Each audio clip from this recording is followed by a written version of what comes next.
আর খালি নিজের খালি চিন্তা চর্চা করিয়া হরিণে বিল্ডিং করি সেখানে বা চাম্পা বান্ডিল ভাঙি গেল। আর যদি ইয়াতে ধুবুরি যদি আমার এই যদি চাম্পা সমস্যা বান্ডিল সমস্যা সমাধান নকৰে এওডিএফ নেতা আজি মিটিং কৰিবলৈ আহিছে। ইয়াৰ কি কয় ৰঙামাটি মিনিষ্টাৰ হৈ যাওক, চিফ মিনিষ্টাৰ হৈ গৈছে, ইয়াৰ পৰা পইচা লৈ আপোনাৰ হৰিয়াৰ বিল্ডিং কৰি আছে আৰ মাত্ৰ চাম্পা সমস্যা লৈ আপনি সমাধান কৰা নাই। চাম্পা সমস্যা লৈ আমি নিজে সমগ্ৰ অসমৰ মুক্তি আব্দুল হক সাহেবকো আমি ডাইৰেক্ট কৈ জংলি আপনাৰ চাম্পাৰ সমস্যাটো সমাধান কৰক। এটা কত ভাঙি নমস্কাৰ। এইটো বিষয় আপোনালোকে জানে যিটো আমাৰ ধীৰেশ্বৰ ৰাংগাপুৰ জিবিৰ কথা কৈছো মই। এতিয়া আমাৰ নদীটো আমাৰ চাম্পা যিটো আছে ব্ৰহ্মপুত্ৰ সিপাৰে নহয়, যিটো আমাৰ ধীৰেশ্বৰ ৰাংগাপুৰ জিবি গাছপাৰা বঙাইগাঁও ডিষ্ট্ৰিক্ট আৰু লগতে বলপুৰৰ পৰা একদম লৈকে হাহা পোৱালিমাৰি এতিয়া ধীৰেশ্বৰ ৰাংগাপুৰ এইটো আমাৰ কি কয় চান্দিৰগাঁও ঘূৰিমাৰি বুলিও জনা যায়, ঘূৰিমাৰি চান্দিৰগাঁও বুলি কয়। এতিয়া আপোনালোকে দেখক, এতিয়া দেখি যাওক এই চাম্পা সমস্যা লৈ আমি আমাৰ মাননীয় পিলাচিপাৰা বিধানসভা সমষ্টিৰ সভাপতি মাননীয় শামছুল হুদা ডাঙৰীয়াক আমি আমন্ত্ৰণ কৰিছো। চাম্পাৰ বান্ডিলৰ সমস্যা লৈ আপোনালোকে যিহেতু পশ্চিম পায় যিটো আপোনাৰ ধুবুৰী সমষ্টি এইখিনি জাগাত আপোনালোকে এতিয়া বান্ডিলৰ সমস্যা আপোনালোকে কৰক। আর আমরা হাজি মাওলানা বদরুদ্দিন আজমল ডাঙরিয়াক আমরা শামসুল হুদা ডাঙরের জড়িয়ে কৈছো মই যে হাজি সাহেবক কৈছে এমপি মিনিষ্টাৰ বনাই দিলো। এইটো আৰ পিছত চাম্পা সমস্যাটো লৈ তেওঁলোকে মাত মাতক। বৰপেটাৰ লোক বিধানসভা সমষ্টিৰ সভাপতি আব্দুল খালেক ডাঙৰিয়াক কৈছো চাম্পাৰ পূবফালে আপোনালোকে বান্ডিলৰ সমস্যা সমাধান কৰি দিয়ক, নহলে আপনাৰ মান ইজ্জত ৰক্ষা কৰিব নালাগে। আৰ যদি ইয়াতে ধুবুৰীত যদি আমাৰ এই যদি চাম্পা সমস্যা লৈ বান্ডিলৰ সমস্যা সমাধান নকৰে এওডিএফ নেতা আজি মিটিং কৰিবলৈ আহিছে। ইয়াৰ কি কয় ৰঙামাটি মিনিষ্টাৰ হৈ যাওক, চিফ মিনিষ্টাৰ হৈ গৈছে, ইয়াৰ পৰা পইচা লৈ আপোনাৰ হৰিয়াৰ বিল্ডিং কৰি আছে আর মাত্র চাম্পা সমস্যা লৈ আপনি সমাধান করা নাই। বানপানী প্রবলেমের সমস্যা লৈ এতিয়াতো মানুষ থাকিব নাপায়, ভাঙ্গি যায় চুরি যায়। আমি অনুরোধ করে কৈছো এমপি সাহেব আপনি এখানে কিছু পয়সার সমগ্র চিন্তা চর্চা করক। দুখীয়া মানুষ আছে, হয়তো 2-4 বিঘা মাটি আছে, একজন মানুষের নামে বেশি মানুষ মাটি নাই, তাহলে গেলে অনেক দাম মাটি কিনতে পারে না মানুষগুলা, কই যাব। ডাঙরিয়াকে কৈছো মই আর যে ডিস্ট্রিক্ট আছে আমাদের আখন নেতা আছে জান বৰবেচাৰে বেটা বাপ্পি ডাঙৰিয়াক আমি নিজে কৈছে যে কুৰবান আলী ডাঙৰীয়া কালি ইসমাইল কাউন্সিলৰ ঘৰত মিটিং কৰিছে।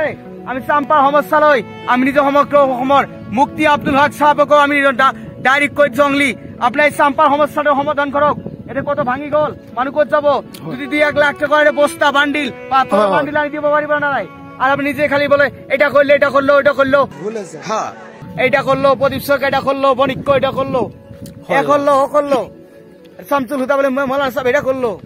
দুখীয়া মানুহৰ কাৰণে মাত মাতক আর না মাতক আমার চাম্পা সমস্যা লৈ আপোনাক মাত মাতিব লাগে। জানে যিটো এটা শিক্ষা অনুষ্ঠান ধীৰেশ্বৰ ৰাংগাপুৰ জিবি পুৰাণ কি কয় এটা চান্দিৰগাঁও শিক্ষা অনুষ্ঠানের উপরে নদী হামলা করলো, শিক্ষা অনুষ্ঠান ভাঙি লৈ গল। আর একদম হরিয়ার থেকে মিনিস্টার আহি আজি রঙামাটিত মিটিং দিছে আর শিক্ষা অনুষ্ঠানের উপরে 2 টাকাও দিব লগা কোৱা নাই, দিব লগা কথা এ পর্যন্ত আহা নাই। দেখে না হয় দাদা হয়। আর আমরা এখানে চাম্পা বান্ডিলে দাবি জানাইছো, আমি ইউডিএফ কংগ্রেস বিজেপি এলজেপি বুঝি পাওয়া নাই, সরকারে আমাকে হক দিব, আমি সরকারকে আমি আবেদন করব। নিশ্চয় নিশ্চয়। আমি আমার ওয়ায়াপুরী দক্ষিণ বিধানসভার সমষ্টি সভাপতি মাননীয় শ্রী মুশাক হোসেন ডাঙরিয়াক আমি আমন্ত্রণ করেছি যে আমার পশ্চিম চাম্পার পশ্চিম ফালে শামসুল হুদা করিব কাম আর চাম্পার ফালে আপনি দয়া করে মুশারফ হোসেন কামর যদি ব্যবস্থা থাকে প্রদীপ সরকারকে লই বা আমার অন্য অন্য নেতা নিয়ে আপনারা দয়া করে কামের ব্যবস্থা গুলো করে দেন। এই জন্য আমার ওই দেখেন ওখানে অনেক ভোটার আছে, অনেক কিছু বান্ডিল সান্ডিলের ব্যবস্থা আপনি করে দিতে পারেন। ডাঙরিয়া মানে বর্তমান যদি কামটা করে মানে অলপমান ভালো হবে, যেতিয়া বানপানী আহে তেতিয়া কাম হলে মানে বেয়া মানে বহুত বেয়া হয়। আমার বানপানী হব লগা হয় মিনিষ্টারতে জানে হরিয়ার চেয়ারলে বহি আছে ধুবুৰীত কেনরি বান্ডিল হরিয়ার যে সিআরডি এমপি দিয়া হয়েছে আহল ইয়ার মিনিস্টার আজকে রঙামাটিতে মিটিং করি আছে আর আমাকে চাম্পা 2 টাকা বান্ডিলের সমস্যা সমাধান করা নাই না এতিয়াও করা আমি সমস্যা আমাদের কাকো গালি দিব না লাগে মিটিং কৰিব লগা হয় এতিয়া আপোনালোকে মিটিং কৰক আমি একো নকওঁ অৰ্ডবি নিৰ্বাচন পঞ্চায়তৰ কাৰ্য সভাপতি মতবিদুল ইছলাম ডাৱৰীয়া থাকা আমি তাতে বান্ডিলৰ সমস্যা সমাধান কৰিবলৈ কৈছো হয় আমি অনুৰোধ কৰি দিছো আমি নিজে কৈছো গৰীব চৰকাৰ লৈ পূবত যাব শামসুল হুদা ডাঙৰীয়া পশ্চিম ফালে কাম কৰিব আপোনালোকে তা জোরদারকে ভোট দিলেন আপনারা চিরদিন জোরদারকে জিতাই দিলেন জোরদার কয়দিন আসলো এখানে একটা বান্ডিল সমস্যা নিয়ে সমাধান করে আর আমি বলে আমাকে দাবড়ায় টাউন হুদা দাবড়াইছে জোরদারেও অনেক জোরদারি দেখছি এবার আমরা ভাই ভাই এখানে আসছি আমরা মিটিং করবো জোরদারের স্বাধীনতা নিব না এবার আমার ডাকিস এবার কি জোরদারের বিরুদ্ধে করতে হবে জোরদারকে দেখবো আচ্ছা ডাঙরিয়া জোরদারকে দাও দেখেছো ওখানে আমাকে দাদা আমার ক্ষমতা নাই যেহেতু আমার পঞ্চায়েতে থেকে আমাকে পশ্চিম মাঝেলঘাট থেকে আমরা কাম করেছি